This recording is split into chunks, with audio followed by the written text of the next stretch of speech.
नमस्कार दोस्तों, युक्ति आईएएस में आपका हार्दिक स्वागत है। आज है 19 अक्टूबर, काफ़ी लेट हो गया, क्लास लेना था और आज हम बात करेंगे आज के महत्वपूर्ण करंट अफेयर के टॉपिक पे। समसामयिकी का जो सीरीज चल रहा है, का एक रिजल्ट आया है यूपीपीसीएस 2021 बैच का। जिनका सिलेक्शन हुआ उन्हें ढेर सारी बधाइयाँ, जिनका नहीं हुआ है वो निराश ना हो, लगे रहें, सफलता जरूर। कहीं कमी है उस कमी को दूर कीजिए। आप सभी शुरू तक पहुंचे, उनको ढेर सारी बधाई। आप लोग लगे रहिए, इंटरव्यू रहते हैं।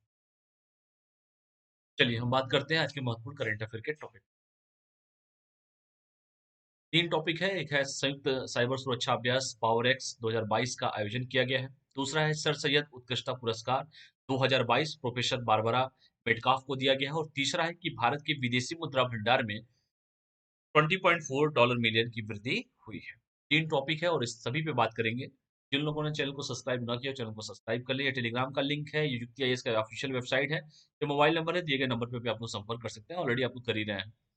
बाकी जितने भी टेस्ट सीरीज हैं, बीपीएससी यूपीएससी एमपीपीसी सारे state PCS one day exams UPSC सारे टेस्ट सीरीज अवेलेबल है। कोई भी टेस्ट सीरीज आपको ज्वाइन करना हो तो आप लोग ज्वाइन कर सकते हैं। ठीक है, यूपीपीसीएस है, स्टेट पीसीएस, दोनों भाषा में टेस्ट सीरीज है, हिंदी में भी है और इंग्लिश में भी है। गूगल प्ले स्टोर पे जाके डाउनलोड कर सकते हैं। तो चलिए, और ये डेली दैनिक जागरण राष्ट्रीय संस्करण का जो है ये पीडीएफ अगर किसी को 1 ईयर का चाहिए, दैनिक जागरण जिस तरीके से सर पढ़ा रहे हैं और चाहिए, तो आप ले सकते हैं, ज्वाइन कर सकते हैं। प्राइस इसका इंक्रीज होने वाला है। लूसेंट टेस्ट सीरीज है। दूसरे के क्वेश्चन होंगे, 199 प्राइस है इसका। क्वेश्चन 2500 प्लस है। तो ये अगर का पीडीएफ है ये। और final strike UPSC state PCS के जो भी क्वेश्चंस चाहिए, अगर किसी को पेपर देने हैं तो पेपर दे सकते हैं। यूपीएससी का टेस्ट सीरीज लगातार चल रहा है। जिन लोगों को ज्वाइन करना जल्द से जल्द ज्वाइन करें और अपने आप को इवेलुएट करें कितने क्वेश्चन आपके सही हो रहे हैं। ठीक है, टेस्ट अकाउंट टेस्ट होंगे, 51 होंगे टोटल। एक फ्री टेस्ट है, 20 सब्जेक्टिव टेस्ट है और फुल टेस्ट जो है 20 टेस्ट होंगे। चलिए तो हम बात करते हैं आज के पहले टॉपिक पे, जिस टॉपिक का नाम है, पहला ही टॉपिक है, संयुक्त साइबर सुरक्षा अभ्यास जो है पावर एक्स 2022 का आयोजन किया गया है। तो ये संयुक्त बेसिकली जब लिख ही दिया गया संयुक्त है, साइबर सुरक्षा अभ्यास होगा, साइबर सिक्योरिटी की बात की जाएगी, एक्सरसाइज है। पावर एक्स 2022 का आयोजन किया गया है। तो पावर एक्स 2022 बेसिकली क्या है कि साइबर सुरक्षा अभ्यास, cyber security exercise power x में भाग लेने के लिए 193 पावर सेक्टर यूटिलिटीज को आमंत्रित किया गया है, जिसे भारतीय computer emergency response system that is called CERT In, shortcut में सर्टिन कहते हैं, पेपर में पूछता भी है, और पावर सीएसआईआरटी द्वारा सफलतापूर्वक डिजाइन और संचालित किया गया था। अभ्यास दिवस पर सर्टिन टीम ने पावर सीएसआईटी अधिकारियों की अभ्यास योजना कर टीम के साथ समन्वय के रूप में सहयोग किया है। ठीक है, तो ये भी रिसेंटली एक क्या है कि एक सुरक्षा अभ्यास चल रहा है, संयुक्त साइबर सुरक्षा अभ्यास है, पावर एक्स 2022 का आयोजन किया गया है। और पावर एक्स 2022 बेसिकली ये क्या है कि साइबर सुरक्षा अभ्यास पावर एक्स में भाग लेने के लिए 193 पावर सेक्टर यूटिलिटीज को आमंत्रित किया गया है, जिसे भारतीय computer emergency response system that is called CERT in और पावर सीएसआईआरटी द्वारा सफलतापूर्वक डिजाइन और संचालित किया गया था। अभ्यास दिवस पर सर्टिन टीम ने पावर सीएसआईआरटी अधिकारियों की अभ्यास योजनाकार टीम के साथ समन्वय मतलब एक्सरसाइज कोऑर्डिनेटर्स के रूप में सहयोग किया है। और आगे देखते हैं क्या है इसमें, और इसमें महत्वपूर्ण क्या है। जो पावर एक्स की जो हम बात कर रहे हैं, पावर एक्स 2022 संयुक्त साइबर सुरक्षा अभ्यास क्या है, थोड़ा सा इस पे बात कर लेते हैं। आईटी और ओटी सिस्टम में साइबर घटनाओं को पहचानना, विश्लेषण करना और प्रतिक्रिया देना अभ्यास का घोषित लक्ष्य था। इसके साथ ही साथ आईटी मतलब इंफॉर्मेशन टेक्नोलॉजी होता है। ओटी बुनियादी ढांचे में साइबर पर रुकावट का बचाव अभ्यास का उद्देश्य था। और इस आयोजन में विभिन्न विद्युत क्षेत्र की उपयोगिता के कुल 350 से अधिक प्रतिनिधियों ने भाग लिया था। इसके साथ ही साथ पावर एक्स अभ्यास अपने लक्ष्यों को प्राप्त करने और साइबर सुरक्षा समस्याओं को समझने, अभ्यास करने, प्रतिक्रिया देने में प्रतिभागियों की सहायता करने में सफल रहा था। पावर एक्स 2022 संयुक्त साइबर सुरक्षा अभ्यास। इसके साथ ही साथ और भी देखते हैं इसके आगे, 13 क्या है, थोड़ा सा इसके बारे में जान लीजिए। 13 बेसिकली क्या है, 13 नेटवर्क जो है, भारत सरकार के इलेक्ट्रॉनिक और सूचना प्रौद्योगिकी मंत्रालय ने भारतीय कंप्यूटर इमरजेंसी रिस्पांस सिस्टम है दैट इज कॉल्ड सर्टिन कहते हैं इसे शॉर्ट भाषा में, यह फिशिंग और हैकिंग जैसी साइबर सुरक्षा के जोखिमों से निपटने के लिए केंद्रीय संगठन है। यह भारतीय इंटरनेट डोमेन की सुरक्षा से संबंधित रक्षा को मजबूत करता भी है। तो ये सर्टिन क्या है? बेसिकली भारत सरकार के इलेक्ट्रॉनिक और सूचना प्रौद्योगिकी मंत्रालय में भारतीय कंप्यूटर इमरजेंसी रिस्पांस टीम है, और यह फिशिंग और हैकिंग जैसी साइबर सुरक्षा के जोखिमों से निपटने के लिए केंद्रीय संगठन है, और यह भारतीय इंटरनेट डोमेन की सुरक्षा से संबंधित रक्षा को मजबूत करता है। आज के डेट में साइबर सुरक्षा एक बहुत बड़ी चुनौती है, कई बार बता चुका हूँ ये बात को, क्योंकि आजकल फिशिंग और हैकिंग जिस तरीके से हो रहा है, इससे बचना बहुत ही ज़रूरी हो गया है, क्योंकि सभी लोगों का जो डेटा है, वो आजकल देखिए कहाँ पे पड़ा हुआ है, और सारा डेटा का ही खेल है। तो सिक्योरिटी किसी भी चीज़, जैसे घर की सिक्योरिटी होती है, वैसे जो हम जिस दुनिया में रहते हैं, इंटरनेट की दुनिया में रहते हैं, साइबर की दुनिया में जो हम लोग रहते हैं, उसकी सिक्योरिटी भी बहुत ज़रूरी है। ठीक है?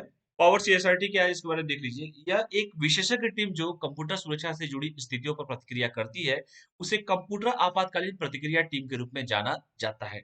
इसके साथ ही साथ साइबर सुरक्षा घटना प्रतिक्रिया टीम सीएसआईआरटी के लिए एक अधिक अप टू डेट संक्षिप्त नाम है। तो ये है सर्टेन का क्या है, इसके बारे में अगर 50 वर्ड में या 100 शब्द में पूछे, तो आप लोग एटलीस्ट लिख सकते हैं, और ये आपके साइंस टेक में भी क्वेश्चन आपसे पूछा जा सकता है कि सर्टेन क्या है, किस मंत्रालय के अंतर्गत आता है? इलेक्ट्रॉनिक और सूचना प्रौद्योगिकी मंत्रालय के अंतर्गत आता है।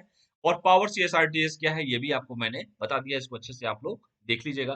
पेपर में आप लोग से क्वेश्चन ये देखने को मिल सकता है। दूसरा जो टॉपिक है, सर सैयद उत्कृष्टता पुरस्कार 2022।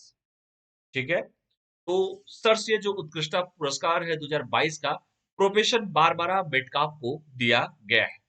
एक क्वेश्चन हमेशा एक पुरस्कार से मैनूवर हुआ या कोई पुरस्कार होता है, उस पुरस्कार से एक क्वेश्चन आते हैं हमेशा परीक्षा में। तो प्रसिद्ध अमेरिकी इतिहासकार जिनका नाम है बारबरा मेटकाफ को अलीगढ़ मुस्लिम विश्वविद्यालय द्वारा इसके संस्थापक सर सैयद अहमद खान की 205वीं जयंती पर सर सैयद उत्कृष्टता पुरस्कार 2022 से सम्मानित किया गया है। आप सभी जानते हैं कि अलीगढ़ मुस्लिम विश्वविद्यालय की संस्थापक जो थे, बेसिकली सर सैयद अहमद खान साहब। प्रोफेसर मेटकाफ ने भारत और पाकिस्तान की मुस्लिम आबादी के इतिहास पर विस्तार से लिखा है, इसी कारण इनको ये अवार्ड मिला भी है। मुसलमान, जैसे कि इसमें मुसलमान आजादी के समय आबादी का एक चौथाई थे, और उसके बाद भारत गणराज्य में भारतीय नागरिकता का एक महत्वपूर्ण हिस्सा बन गया है, ऐसा उनका कोटेशन है प्रोफेसर बारबरा मेटकाफ का। ये प्रसिद्ध अमेरिकी इतिहासकार है, ये भी क्वेश्चन पूछ सकता है कि ये क्या है। तो ये प्रसिद्ध अमेरिकी इतिहासकार हैं प्रोफेसर बारबरा मेटकाफ, जिन्हें अलीगढ़ मुस्लिम विश्वविद्यालय द्वारा इसके संस्थापक जो सर सैयद अहमद खान साहब थे, उनकी 205वीं जयंती पर सर सैयद अहमद खान उत्कृष्टता पुरस्कार 2022 से इन्हें सम्मानित किया गया है। और जैसे मैंने कहा कि यह भारत और पाकिस्तान की मुस्लिम आबादी के इतिहास पर विस्तार से लिखा है। मुसलमान आजादी के समय आबादी का एक चौथाई थे, और उसके बाद भारत गणराज्य में भारतीय नागरिकता का एक महत्वपूर्ण हिस्सा हो गया है। ठीक है?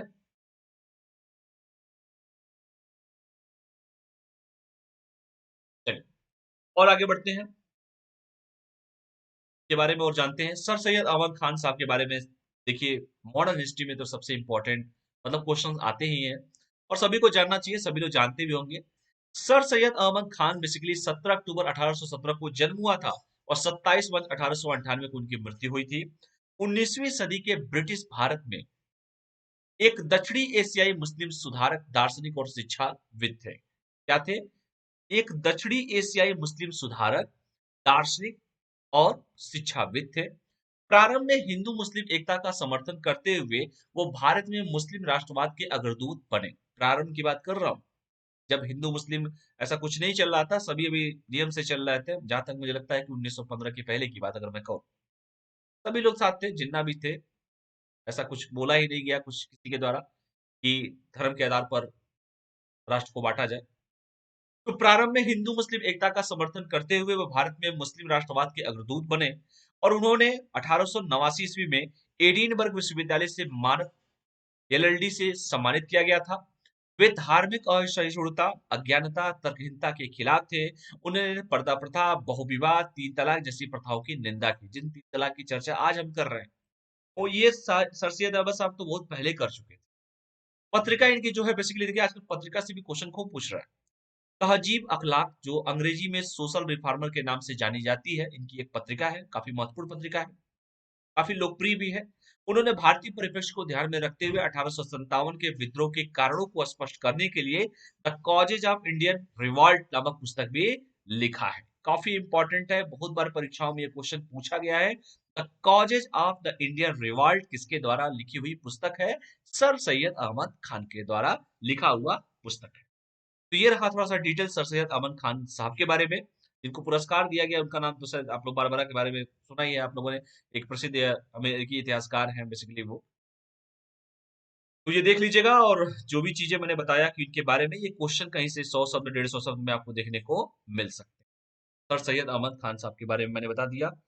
आगे और बात करते हैं हम लोग। इनके द्वारा 1864 ईस्वी में अलीगढ़ में पश्चिमी कार्यों का भारतीय भाषाओं में अनुवाद करने, ठीक है, मुस्लिमों को पश्चिमी शिक्षा को अपनाने तथा मुस्लिमों के बीच वैज्ञानिक मनोभाव को विकसित करने के लिए साइंटिफिक सोसाइटी की स्थापना की गई थी। देखिए, ये उस समय टेक्नोलॉजी की बात करते थे। आज भी स्थिति क्या है आप देख ही रहे हैं। 1864 ईस्वी में अलीगढ़ में पश्चिमी कार्यों का भारतीय भाषाओं में अनुवाद करने, मुस्लिमों को पश्चिमी वेस्टर्न एजुकेशन को अपनाने और मुस्लिमों के बीच वैज्ञानिक दृष्टिकोण, मतलब साइंस के बारे में बात की जा रही है, साइंटिफिक अप्रोच के बारे में बात की जा रही है, को विकसित करने के लिए साइंटिफिक सोसाइटी की स्थापना इन्होंने किया था। Aligarh institute gazette sir Syed द्वारा प्रकाशित पत्रिका साइंटिफिक सोसाइटी का ही अंग था। और वर्ष 1877 में इनके द्वारा ऑक्सफोर्ड और कैम्ब्रिज विश्वविद्यालयों की तर्ज पर मुहम्मदन एंग्लो ओरिएंटल कॉलेज की स्थापना की गई, जो बाद में अलीगढ़ मुस्लिम विश्वविद्यालय के रूप में विकसित हुआ था। काफी इंपॉर्टेंट है, परीक्षा में कम से कम मुझे लगता है कि 5 से 7 क्वेश्चन तो इसी से बन सकते हैं, इसी दोनों पैराग्राफ से मैं क्वेश्चन बन सकते हैं। ठीक है, the causes of the Indian revolt, ये क्वेश्चंस है। तहजीब अखलाक क्या है? अंग्रेजी में एक सोशल रिफॉर्मर के नाम से जानी जाने वाली एक पत्रिका है। सर सैयद अहमद खान धार्मिक अशुद्धता, अज्ञानता और तरकीता के खिलाफ थे, ये भी क्वेश्चन पूछा जा सकता है। तो मॉडर्न हिस्ट्री में कहीं से भी क्वेश्चन पूछे जा सकते हैं, ये सबको जानना भी चाहिए। ठीक है, अगला जो टॉपिक है आपका इकोनॉमी से रिलेटेड है। गांधी जी देख ही चुके होंगे, खैर गांधी जी नहीं है, कोई और है। भारत के विदेशी मुद्रा भंडार में 20.4 डॉलर मिलियन की वृद्धि हुई है। थोड़ा सा देख लेते हैं क्या है। रिजर्व बैंक ने सोने की संपत्ति के मूल्य में, गोल्ड एसेट्स के मूल्य में वृद्धि की सूचना दी है। Reserve bank of India, governor कौन है? थोड़ा मुझे कमेंट करके आप लोग बताइएगा कि गवर्नर कौन है वर्तमान में रिजर्व बैंक ऑफ इंडिया। बैंकों का bank reserve bank of India, भारतीय बैंक सबका बैंकों का बाप है ये रिजर्व बैंक ऑफ इंडिया। सोने की संपत्ति के मूल्य में वृद्धि की सूचना दी है, जो 7 अक्टूबर को समाप्त हुई सप्ताह में 20.4 डॉलर मिलियन के साथ वृद्धि दर्ज करते हुए यह 532.868 बिलियन हो गया है, जबकि पिछली रिपोर्टिंग वीक के दौरान कुल भंडार 4.854 बिलियन डॉलर से घटकर 532.664 बिलियन डॉलर हो गया है। इसके साथ ही साथ अक्टूबर 2021 में भारत का विदेशी मुद्रा भंडार 645 डॉलर बिलियन के सर्वकालिक उच्चतम स्तर पर पहुंच गया है।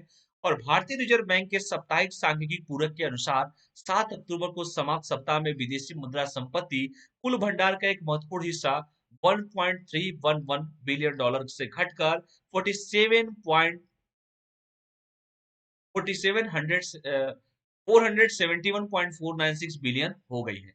अब लो आप इतने डेटा है देख लीजिएगा आप लोग, लेकिन बस ये जानिए कि रिजर्व बैंक ने सोने की संपत्ति के मूल्य में वृद्धि की है, जो 20.4 बिलियन डॉलर बिलियन के साथ वृद्धि दर्ज करते हुए यह 532.868 बिलियन हो गया है। इसको डेटा को आप लोग देख लीजिएगा, इतना लंबा चौड़ा नहीं पूछेगा आप लोगों से। विदेशी मुद्रा भंडार क्या है ये जरूर पूछेगा। ठीक है, तो ये इंपॉर्टेंट है आपका विदेशी मुद्रा भंडार, इकोनॉमी में पूछता भी है हमेशा। रिजर्व के रूप में विदेशी मुद्राओं में केंद्रीय बैंक द्वारा आयोजित महत्वपूर्ण संपत्ति और विदेशी मुद्रा भंडार के रूप में जाना जाता है, जो हम रिजर्व के रूप में रखते हैं। आमतौर पर मौद्रिक नीति निर्धारित करने और मुद्रा दर का समर्थन करने के लिए नियोजित ये होते हैं विदेशी मुद्रा भंडार। और भारत में विदेशी भंडार में आईएमएफ जो है, इंटरनेशनल मॉनेटरी फंड, अंतर्राष्ट्रीय मुद्रा कोष जिसे कहते हैं, अंतर्राष्ट्रीय इंटरनेशनल मॉनेटरी फंड है बेसिकली, ये मॉनेटरी फंड, अंतर्राष्ट्रीय मुद्रा कोष जिसे आप लोग सुनते भी होंगे, अंतर्राष्ट्रीय मुद्रा कोष। आईएमएफ की स्थापना कब हुई थी, एक क्वेश्चन हमेशा पूछता है। आईएमएफ से सोना, डॉलर और एक निश्चित मात्रा में एसडीआर शामिल होते हैं। इसके साथ ही साथ वैश्विक वित्तीय और व्यापार प्रणाली में मुद्रा के महत्व को देखते हुए अधिकांश भंडार आमतौर पर अमेरिकी डॉलर में संग्रहित किए जाते हैं। इसके साथ ही साथ कुछ केंद्रीय बैंक अमेरिकी डॉलर्स में भंडार रखने के अलावा यूरो में, ब्रिटिश पाउंड में, जापानी येन में, चीनी युआन में भी भंडार रखते हैं। तो ये है विदेशी मुद्रा भंडार। ये परीक्षा में आपसे इकोनॉमी में क्वेश्चन पूछ सकता है कि विदेशी मुद्रा भंडार क्या है। विदेशी मुद्रा भंडार बेसिकली कुछ नहीं, रिजर्व के रूप में विदेशी मुद्राओं में केंद्रीय बैंक द्वारा आयोजित महत्वपूर्ण संपत्ति और विदेशी मुद्रा भंडार के रूप में जाना जाता है। यह आमतौर पर मौद्रिक नीति निर्धारित करने और मुद्रा मुद्रा दर का समर्थन करने के लिए नियोजित होते हैं। भारत में विदेशी मुद्रा भंडार में आईएफएससी सोना, डॉलर और एक निश्चित मात्रा में एसडीआर शामिल होता है। इसको देख लीजिएगा, पेपर में ये क्वेश्चन आपसे पूछे जा सकते हैं। विदेशी मुद्रा भंडार का महत्व थोड़ा सा देख लीजिए, क्या क्या महत्व है इसमें। अमेरिकी डॉलर सभी अंतरराष्ट्रीय लेनदेन के लिए मानक मुद्रा है, सभी जानते भी हैं। उन्हें भारत में आयात के लिए धन की आवश्यकता होती है। अधिक महत्वपूर्ण रूप से उन्हें केंद्रीय बैंक की कार्यवाहियों में विश्वास को बढ़ावा देने और बनाए रखने की आवश्यकता होती है, जिससे मौद्रिक नीति में कोई भी बदलाव या देशी मुद्रा का समर्थन करने के लिए विनिमय दरों में कोई हेरफेर शामिल होता है। यह विदेशी पूंजी प्रवाह में संकट से संबंधित अप्रत्याशित व्यवधान द्वारा लाई गई किसी भी विविधता को कम कर सकता है।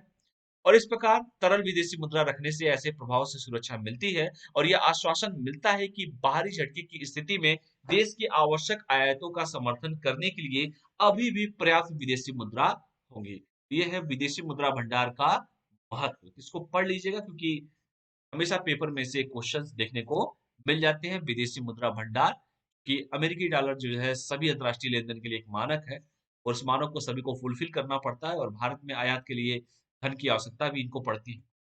जितने भी टॉपिक पढ़ाए गए हैं आपको, विदेशी मुद्रा भंडार क्या है, इसके महत्व क्या है और जो वृद्धि हुई है भारत के विदेशी मुद्रा भंडार में, अलीगढ़ मुस्लिम विश्वविद्यालय, सर सैयद अहमद खान और उनके द्वारा जो बताया गया, मैंने पूरा डिटेल उसको पढ़ लीजिए।